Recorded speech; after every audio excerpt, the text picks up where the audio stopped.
कराची में तूफ़ानी बारिश के दौरान करंट लगने, छतें गिरने और दीगर हादसात में अब तक 21 अफराद ज़िंदगी की बाजी हार चुके हैं। इस वक्त सिचुएशन कैसी है, क्या बताया जा रहा है, शहर के मुख्तलिफ शाहराहों पर किस तरह की सूरत हाल है, बात करेंगे। हमारे साथ मोहम्मद काशान मौजूद हैं। काशान, आगाह कीजिएगा।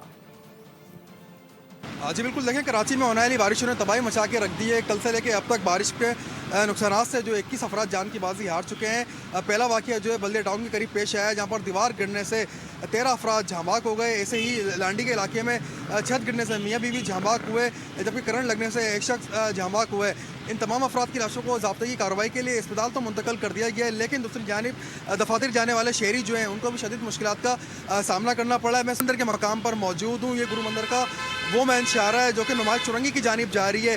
पूरी शारा जो है वो ज़ेर आब आ गई है। जगह जगह जो है पानी जमा होने से शहरियों को दफातर जाने में मुश्किलात का सामना भी करना पड़ रहा है। लेकिन दूसरी जानिब वज़ीर आला सिंध की जानिब से कराची में रैन एमरजेंसी नाफिज की गई थी, लेकिन हम देख रहे हैं कि कराची में कहीं भी KMC और DMC का अमला हमें रोडों में नज़र नहीं आ रहा।